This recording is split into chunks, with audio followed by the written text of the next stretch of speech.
Assalamualaikum warahmatullahi wabarakatuh. Jumpa lagi dalam mata kuliah Islam dan Ilmu Sosial Humaniora. Pada pertemuan-pertemuan sebelumnya kita sudah mempelajari tentang pendekatan normatif, yaitu studi-studi keislaman.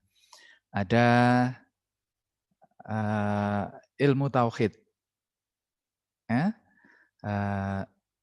ilmu kalam atau ilmu tauhid yang mempelajari tentang hal ihwal ketuhanan dan kemakhlukan.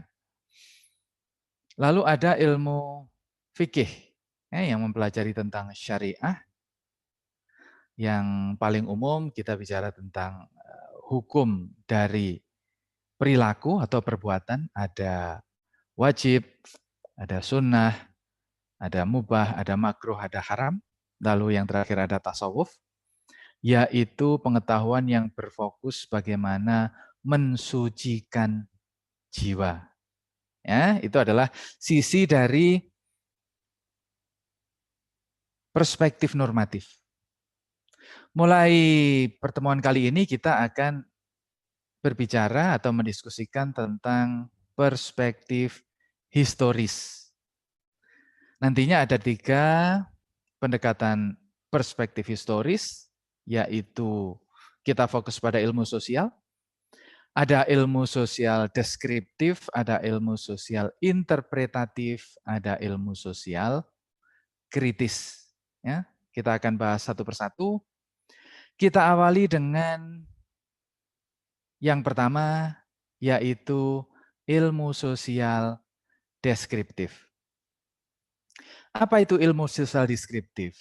Jadi secara umum, pendekatan historis berbeda dengan pendekatan normatif. Pendekatan historis menceritakan apa yang terjadi, apa yang ada.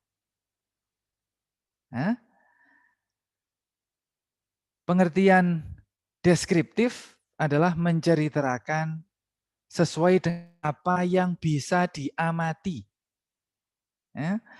Jadi ilmu sosial deskriptif adalah ilmu sosial yang menggunakan pendekatan historis untuk menceritakan realitas kehidupan sesuai apa yang diamati.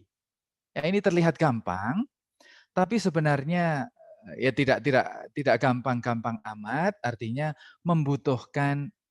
memerlukan latihan, pembiasaan. Misalnya begini, contoh sederhana. Di ruang kelas, ketika banyak mahasiswa atau ada mahasiswa yang tidak mengerjakan tugas, bapak dosen atau ibu dosen marah. Marah itu bisa diamati apa tidak?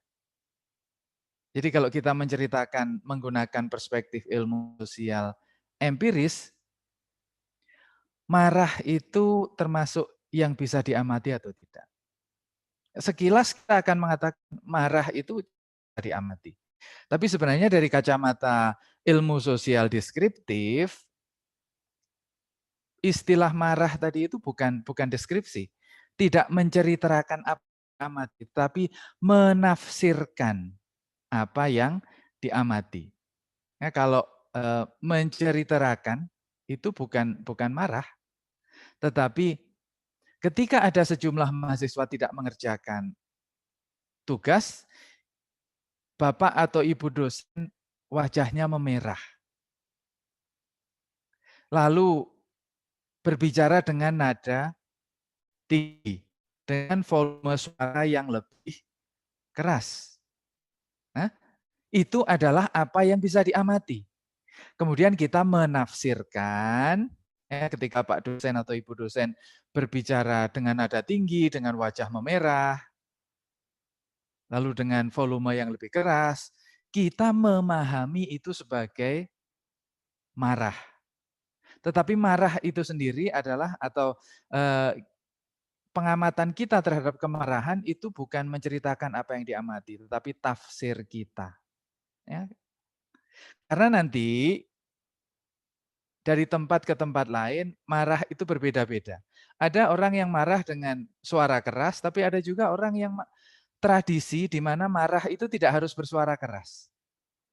Ya, sehingga apa yang kita amati tadi itu bukan kemarahan, tetapi atau menggunakan pendekatan ilmu sosial empiris, itu tidak menceritakan Pak dosen atau Ibu dosen marah, tetapi harusnya Pak dosen atau Ibu dosen wajahnya memerah, kemudian berbicara dengan nada tinggi dan volume suara yang keras. Gitu ya. Jadi ini ilmu sosial deskriptif itu menceritakan apa yang diamati, apa yang terlihat, apa yang terdengar, atau kalau fenomena sosial kan tidak berbau ya, tidak ada baunya, tetapi bisa didengar, bisa dilihat. Ya, jadi ilmu sosial deskriptif menceritakan sesuai dengan apa yang bisa diamati, bukan yang ditafsirkan. Kalau Bapak Ibu dosen berbicara keras, nada tinggi dengan wajah memerah, ya diceritakan itu. Bukan dengan mengatakan Bapak Ibu dosen marah. Karena marah itu artinya kita menafsirkan apa yang terjadi dengan Bapak Ibu dosen. Atau kita menafsirkan apa yang dilakukan oleh Bapak Ibu dosen. Bukan menceritakan apa yang diamati. Oke ya, jadi ini satu contoh dari pendekatan deskriptif atau pendekatan historis untuk menceritakan kehidupan berdasarkan apa yang bisa diamati.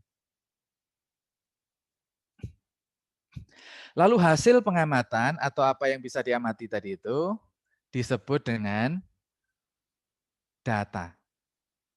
Jadi nanti kalau kalian sudah belajar tentang metodologi penelitian, akan banyak berbicara tentang data. Apa itu data? Kalau kita mengacu kepada ilmu sosial deskriptif, maka yang disebut data itu adalah hasil pengamatan. Dan pengamatan adalah upaya kita untuk merekam apa yang bisa terlihat dan terdengar, bukan apa yang ditafsirkan. Ya. Oke. Lalu data itu ada beberapa jenis. Ada yang disebut dengan data primer. Data primer adalah apa yang kita dapatkan sendiri, hasil dari pengamatan yang kita lakukan sendiri. Jadi kalau kita melihat tadi cerita Bapak Ibu dosen yang marah, Bapak Ibu dosen yang bereaksi terhadap mahasiswa yang tidak mengerjakan tugas, itu kita tahu sendiri.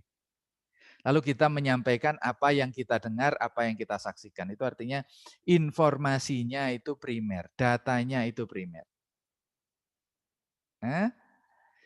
Data primer itu bisa berdasarkan pengamatan langsung, kita menyaksikan sendiri, ya, atau pengamatan tidak langsung.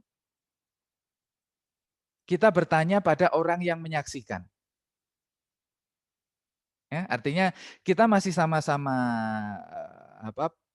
laporan itu kita lakukan sendiri ya.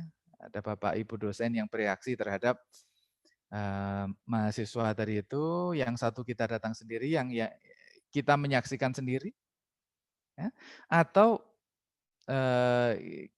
kita bertanya pada teman yang menyaksikan langsung.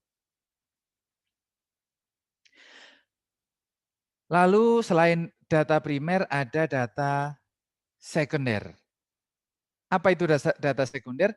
Data sekunder adalah pengamatan yang dilakukan oleh orang lain. Ya, pengamatan yang dilakukan oleh orang lain itu artinya ada orang lain, kemudian kita mengutip orang lain yang bercerita tadi itu.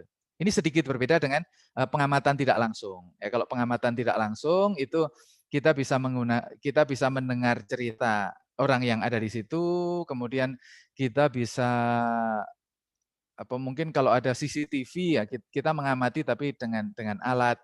Nah, sementara kalau data sekunder atau informasi sekunder, informasi itu kita dapatkan dari orang lain yang sudah membuat laporan.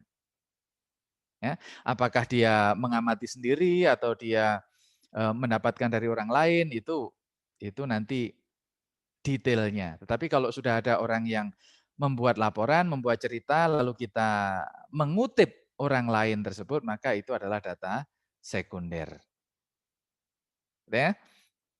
Contoh misalnya, ini kita lihat gambar ada seorang kakek-kakek berdiri di hadapan mobil. Ya? Kita mungkin akan tergoda untuk mengatakan bahwa ini foto apa? Ada seorang pengemis tua, ya, meminta-minta kepada pengendara mobil. Apakah betul ini pengemis tua? Kita tidak tahu. Kalau kita mengatakan ini seorang pengemis, maka itu adalah interpretasi kita. Kita menafsirkan. Tidak ada tulisan di sini pengemis, tidak ada tulisan. Ya. Dan Bapak ini juga fotonya diam, tidak berbicara apa-apa. Kita akan tergoda untuk mengatakan ini pengemis karena biasanya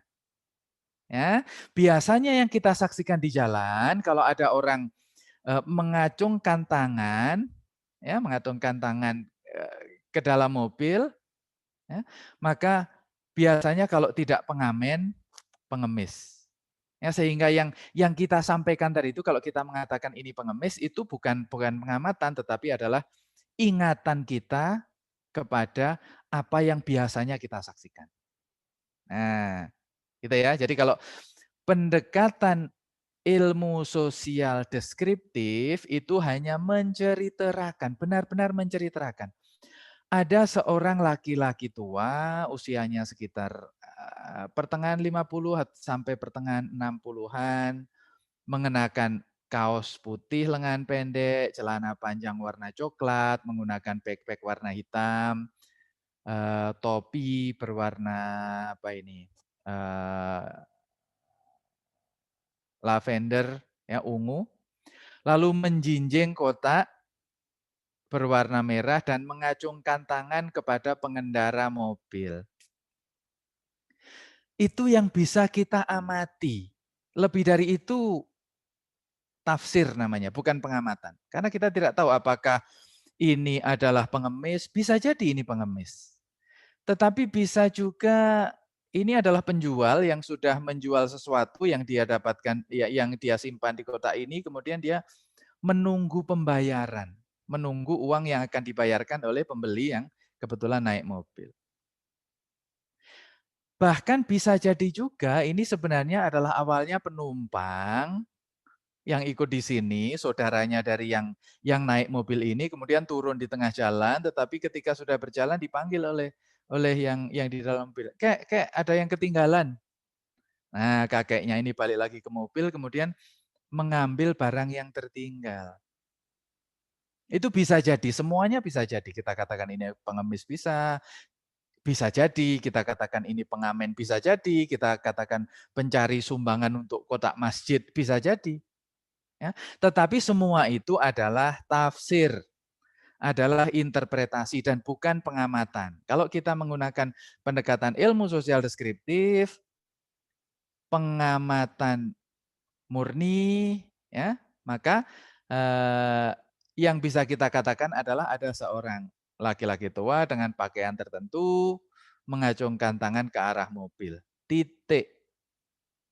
Nah, jadi ini adalah contoh dari pendekatan ilmu sosial deskriptif. Nanti dalam fenomena yang lebih luas atau dalam penelitian yang lebih sungguhan, ya, pengamatan yang lebih sungguhan, kalian akan dilatih untuk bercerita secara deskriptif. Kita tidak bisa mengatakan kumpulan orang miskin, ya, dari jauh. Mengapa disebut miskin? Ya karena pakaiannya jelek. Apakah pasti kalau pakaiannya jelek itu orangnya miskin? Kita tidak bisa mengatakan begitu. Atau orang miskin karena kurus. Itu lebih tidak pasti lagi. Karena di beberapa negara salah satu ciri orang miskin itu gemuk. Ya, nanti kapan-kapan saya ceritakan. Itu semua adalah tafsiran seseorang dan tafsiran itu berdasarkan kebiasaan kita. Misalnya ada orang bertato. Nah, kita bisa mengatakan, oh itu preman bertato. Tidak bisa kita mengatakan bahwa orang bertato itu pasti preman atau orang bertato itu adalah preman. Mungkin kita terbiasa melihat banyak preman itu bertato. Tetapi tidak bisa kita kemudian mengatakan bahwa ketika kita melihat orang bertato kita mengatakan itu preman. Kalau kita melihat orang berkacamata kita katakan itu orang pandai. Nggak bisa begitu. Ya. Jadi kembali lagi, ilmu sosial deskriptif sebagai contoh pertama dari pendekatan perspektif historis adalah ilmu sosial yang mengajak kita untuk menceritakan apa yang kita amati. Bukan menafsirkan apa yang kita lihat, tapi menceritakan apa yang kita lihat, menceritakan apa yang kita dengar. Kita mengetahui sekelompok orang berpakaian kumuh, ya, tidak menggunakan alas kaki, berjalan kaki.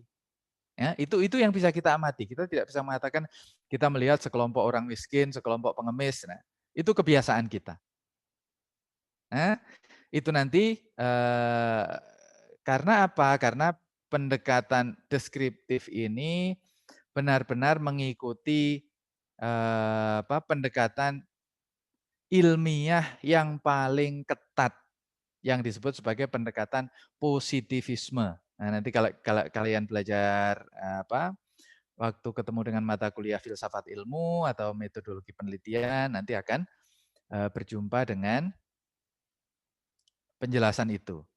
Ya, apa itu positivisme, apa itu post-positivisme. Tetapi di sini kita cukup menyampaikan bahwa salah satu pendekatan dari ilmu sosial adalah ilmu sosial deskriptif atau pendekatan deskriptif untuk menceritakan apa yang terjadi.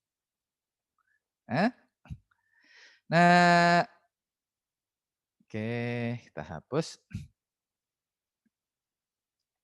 Integrasinya apa?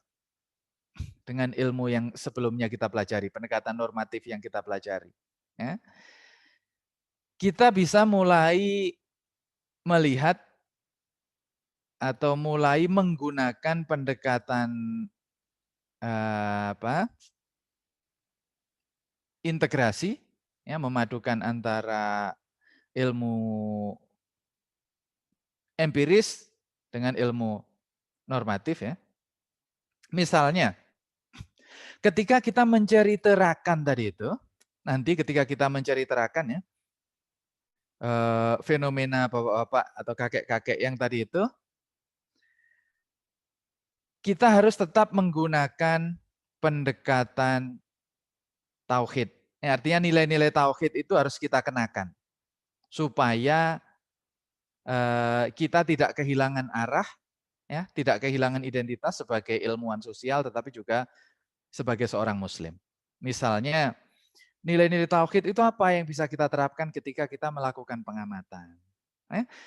Tetap menjaga nilai kemanusiaan. Karena kemarin ada salah satu contohnya adalah tauhid kemanusiaan. Bagaimana ketika kita mengamati kehidupan sosial tentang manusia, kita menghormati yang kita amati.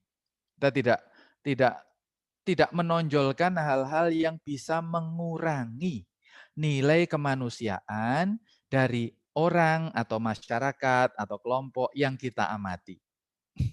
Ya. Kalaupun toh ada yang bisa kita amati, misalnya ada orang melakukan tindakan yang sangat tercela, yang itu mengganggu nilai-nilai kemanusiaan kita. Ya, misalnya perbuatan yang sangat sadis. Ya, kita menceritakannya sesuai dengan target audiens yang mungkin kita sampaikan. Ini nanti kaitannya dengan etika penelitian. Ya, misalnya kita tidak mengungkapkan secara eksplisit siapa pelaku perbuatan yang tidak terpuji atau perbuatan yang tidak baik itu. Ya, namanya disamarkan, identitasnya disamarkan. Kalau kita mewawancarai seseorang dengan hal-hal yang sifatnya rahasia, ya kita harus tetap menjaga nilai-nilai kemanusiaan untuk tidak membahayakan orang yang kita wawancarai atau orang yang kita amati. Gitu ya. Jadi ketika kita mengamati seseorang tadi itu ada kakek-kakek itu, kita tidak menceritakan hal-hal yang sifatnya negatif.